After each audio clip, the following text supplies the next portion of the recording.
ना तो खतरनाक दिखाई दे रहे हैं। वही इशारे हैं जो इससे पहले आप अपने तज्जिए में दे चुके हैं, या चाइना को बहुत बड़ा शौक लगा है जी, ये नहीं एक्सपेक्ट कर रहे थे वो लोग, ठीक है। और यहां भी नजला मेरे ऊपर गिरा दो आके कि मान से गिरे और खजूर में अटक गए।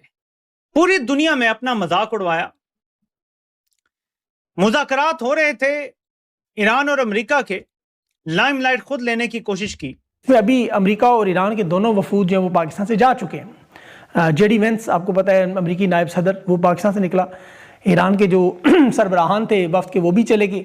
टेक्निकल टीम्स हैं, सपोर्ट के लोग हैं। अब ज़ाहिर है ये अमेरिका के एयरफोर्स 2 पर तो नहीं आए बहुत सारे लोग, तो वो आहिस्ता आहिस्ता करके जा रहे हैं कमर्शियल फ़्लाइटों में भी। और अमेरिका का तो मेरे ख्याल में सारा वफ्द चला गया है। ये जो पाकिस्तानी सहाफ़ी कह रहे हैं वो तो पाकिस्तानी सहाफ़ी हैं, अतलत हुसैन ख़ास तौर पे। तो पता है चाइना किस तरीके से ईरान की हेल्प कर रहा है। एवरीबडी नोज चाइना किस तरीके से पाकिस्तान की हेल्प कर रहा है। अमन तो आप सिर्फ ट्रैप करना चाह रहे थे, क्योंकि चाइनीज डिजाइन ये है कि अमेरिका को फंसा दो यहां पे एक दफा। तो पाकिस्तान को अच्छे भले तेल मिल रहा था, अब पाकिस्तान के तेल के जहाज भी नहीं जा सकते क्योंकि अमेरिका ने धमकी दे दी है कि हम ब्लॉकेड कर रहे हैं। आप हो ही नहीं सकता कि ईरान के साथ डील करके और आप यहां से गुजर जाएं, हम नहीं गुजरने देंगे। तो पाकिस्तान जिसने मुज़ाकरात के लिए भी अपना वेन्यू दिया, सब कुछ किया, खर्चा किया, उसको अब बेचारे को तेल भी नहीं मिलेगा। ये हमें सिला मिला है इन मुज़ाकरात में किरदार अदा करने का। तो जैसे मैंने कहा, आसमान से गिरे खजूर में अटके। ओ भाई, मुसीबत और मुल्कों की होती है, हम गले डाल लेते हैं। थी नेगेटिव ऑप्टिक्स थी, और ये शो करता है कि पाकिस्तान जो है वो कितना ज़्यादा कमज़ोर जो है वो हो चुका है। पर ये बहुत तवज्जो तलब खबर है कि पाकिस्तान अब इस सारे कॉन्फ्लिक्ट में फ्रंट लाइन स्टेट जो है वो बन गया है। कहा बेटा पूरे का पूरा स्ट्रेट ऑफ हॉर्मज बंद, जाओ। ये तो खोलने गए थे और उसको ये तो अब बंद कर देंगे, जो रह गया वो भी बंद हो जाएगा। पाकिस्तान के 2 तेल के टैंकर, दोनों टैंकर अबनाए हरमज से वापस मुड़ गए हैं, नहीं जा रहे। नमस्कार दोस्तों, जय हिंद। पाकिस्तान में शांति वार्ता के बाद पाकिस्तान जा रहे 2 ऑयल टैंक को ईरान ने रोक दिया है, जिससे पाकिस्तान को बहुत बड़ा झटका लगा है। बताया जा रहा है कि पाकिस्तान में हुए बैठक के बाद हालत और खराब हो गई है, जिससे सबसे बड़ा झटका पाकिस्तान और चीन दोनों को लगा है। और अब जो स्टेट ऑफ हॉर्मुज के कुछ शिप जा रहे थे, अब उस पर भी रोक लगा दी गई है। दरअसल ईरान के बाद अब अमेरिका ने भी स्टेट ऑफ हॉर्मुज पर नाकाबंदी कर दी है। अमेरिकी सेंट्रल कमांड सेंटकॉम ने सोमवार से स्टेट ऑफ हॉर्मुज में नाकाबंदी की घोषणा कर दी है। सेंट्रल कमांड ने एक बयान में कहा है कि वह अमेरिका समय अनुसार सुबह 10 बजे ईस्ट टाइम में ईरानी पोर्ट पे आने जाने वाले सभी समुद्री शिप पर रोक लगा दी गई है। भारतीय समय अनुसार ये नाकाबंदी सोमवार रात 7:30 बजे से होगी। सेंट्रल कमांड ने कहा है कि ये रोक ईरानी पोर्ट्स में आने जाने वाले सभी जहाजों पर बिना किसी भेदभाव से लागू किया जाएगा। वहीं दूसरी तरफ पाकिस्तान के झंडे वाले 2 तेल टैंकर रास्ते से ही वापस लौट गए। ये दोनों जहाज हॉर्मुज से गुजरने की कोशिश कर रहे थे।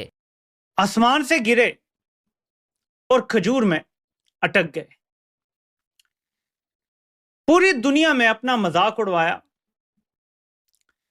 मुज़ाकरात हो रहे थे, ईरान और अमेरिका के लाइमलाइट खुद लेने की कोशिश की और सब कुछ गले पड़ गया है।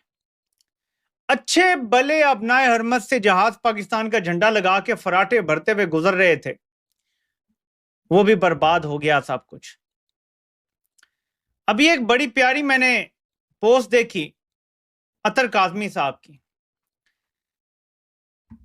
मैं ये पोस्ट आपको पढ़ के सुनाना चाहता हूं कि पाकिस्तान के साथ इस मीर जाफर ने क्या कर दिया है और पाकिस्तान को किस तरह टके टोकरी कर दिया गया है। उन्होंने ये अल्फाज नहीं इस्तेमाल किए, ये ना उनको पकड़ने आ जाएं। मैं आपको बता रहा हूं कि वो बेचारे क्या कहने की कोशिश कर रहे हैं, कह नहीं पा रहे बस, क्योंकि पाकिस्तान में रहना भी है। कहते हैं कि ईरान अमेरिका मुज़ाकरात की कवरेज और साफियों पर तनकीद हो रही है ना। हकीकत यह है कि पाकिस्तानी मीडिया इस मकाम के करीब भी नहीं था जहां मुज़ाकरात हो रहे थे। गैर मुल्की मेहमान साफी भी अपने साथ लाए थे। पाकिस्तानी साफियों को सवाल लेना तो दूर की बात, इस होटल तक में आने की इजाजत देना भी गवारा नहीं किया गया। खबर साफियों को देना हुकूमत की जिम्मेदारी नहीं है, लेकिन अगर अमरीकी साफी थे तो कम अज कम हुकूमत को पाकिस्तानी साफियों को अपने मुल्क में तो मौका देना चाहिए था। यानी पाकिस्तानी साफियों को उस जगह के करीब भी नहीं जाने दिया गया जहां एक्चुअली सब कुछ हो रहा था, जबकि अमेरिका के साफी भी मौजूद थे, ईरान के साफी भी मौजूद थे, यार राब्ते में थे कम अज कम। ट्रंप ने पाकिस्तान के लिए लेने के देने पड़ गए वाला मामला कर दिया है। और मैं ये पोस्ट पढ़ता भी हूं आपके सामने। ट्रंप एक अजीबोगरीब किरदार है। हर वीकेंड पे ट्रंप कोई ना कोई ऐसी शुरली छोड़ देता है जिससे कि कोई ना कोई गड़बड़ पैदा हो जाती है। इस बार ट्रंप ने शुरली छोड़ी है कि हमारी मीटिंग्स तो बहुत अच्छी गई हैं, तमाम पॉइंट हमारे एग्री हो गए थे, लेकिन जो न्यूक्लियर वाला मसला है ना, वहां पे बात फंस गई है। मैं आपको बता रहा हूं ये झूठ बोल रहा है, बात सिर्फ न्यूक्लियर पे नहीं फंसी हुई। लेकिन आगे कहता है अमेरिका की नेवी, जो दुनिया की बेहतरीन नेवी है, वो अब अबनाए हरमस को बंद करने का काम शुरू करने जा रही है। जो भी जहाज अबनाए हरमस से तेल वगैरह लेके निकलेगा उसे हम रोकेंगे। बल्कि मैं आपको बताता हूं कि कहता है at some point we will reach and all being allowed to go in, all being allowed to go out basis, but Iran has not allowed that to happen by merely saying there may be a mine out there somewhere that nobody knows about.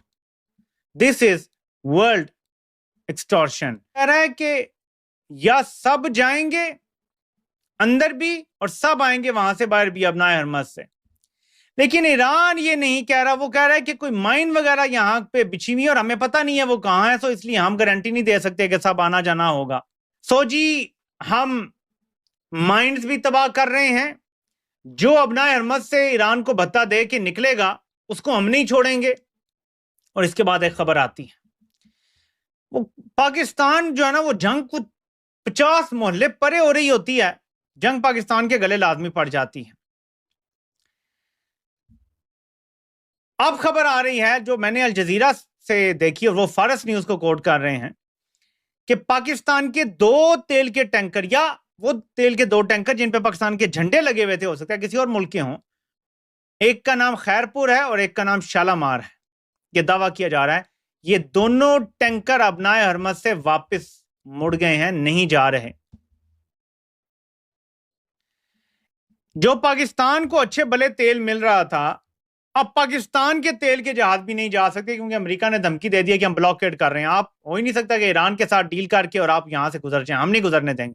तो पाकिस्तान जिसने मुज़ाकरात के लिए भी अपना venue दिया, सब कुछ किया, खर्चा किया, उसको अब बेचारे को तेल भी नहीं मिलेगा। ये हमें सिला मिला है इन मुज़ाकरात में किरदार अदा करने का। तो जैसे मैंने कहा, आसमान से गिरे खजूर में अटके। और भाई मुसीबत और मुल्कों की होती है, हम गले डाल लेते हैं। जो ये मुआहदा हुआ है ना, ये पाकिस्तान के लिए बड़ा खतरनाक है और ये पूरी उम्मत के लिए भी बड़ा खतरनाक है। अगर ये मुआहदा होता कि अगर सऊदी अरब पर कोई गैर मुस्लिम हमला करेगा या कोई ऐसी कुव्वत हमला करेगी जो सऊदी अरब को तबाह करना चाहती है, तो उस पर यह मुआहदा होना चाहिए था इन्वोक। इसलिए नहीं कि ईरान अगर हमला करता है अमरीकी एयर बेसिस पे तो जवाब पाकिस्तान देगा। खैर नाम किया वो जगह और पीस ऑफ लैंड नजर आ रहा है। तो असल वजह यह है कि लबनान में जो इनके तोसी पसंदाना अज़ाइम है वो बड़े खतरनाक हैं। और उसके बाद अब तुर्की का नंबर भी आने वाला है। तुर्की का नंबर आना है क्योंकि जहां पे ग्रेटर का नक्शा जहां तक जाता है वहां तुर्की से भी इनको बड़ी तकलीफ पहुंच सकती है। तो तुर्की को भी कमजोर करना है। उन्होंने कहा बेटा पूरे का पूरा स्ट्रेट ऑफ हॉर्मज़ बंद, जाओ। अब ये चाइना को बहुत बड़ा शौक लगा है जी, ये नहीं एक्सपेक्ट कर रहे थे वो लोग, ठीक है। और यहां भी नजला मेरे ऊपर गिरा दो आके कि तुमने क्यों बताया था। यार वो फुद्दू है कि उनको नहीं पता था कि तुम क्या कर रहे हो। अमन तो आप सिर्फ ट्रैप करना चाह रहे थे क्योंकि चाइनीज डिजाइन ये है कि अमेरिका को फंसा दो। यहां पे एक दफा ये United states Iran update special, ये जो है वो institute of study of war की जानिब से अमेरिका की तरफ से रिलीज की गई है कि आज 12 अप्रैल 2026 को अमेरिकी सदर ट्रंप ने अनाउंस किया कि यूएस नेवी, जो दुनिया की सबसे ताकतवर नेवी है, अभी भी है, ठीक है, उसने तमाम के तमाम जहाज जो अभी मर्जी से गुजर रहे थे उनको बंद कर दिया है स्ट्रेट ऑफ हॉर्मज़ के अंदर अप्रैल 12 से, क्योंकि ईरान ने मना किया था कि वो हम नहीं खोलेंगे और वो कंट्रोल सिर्फ अपना रखना चाहते थे। तो हमने टोटल ठीक है, हमने कहा ना तुम खेलोगे ना हम खेलेंगे, ये काम कर दिया।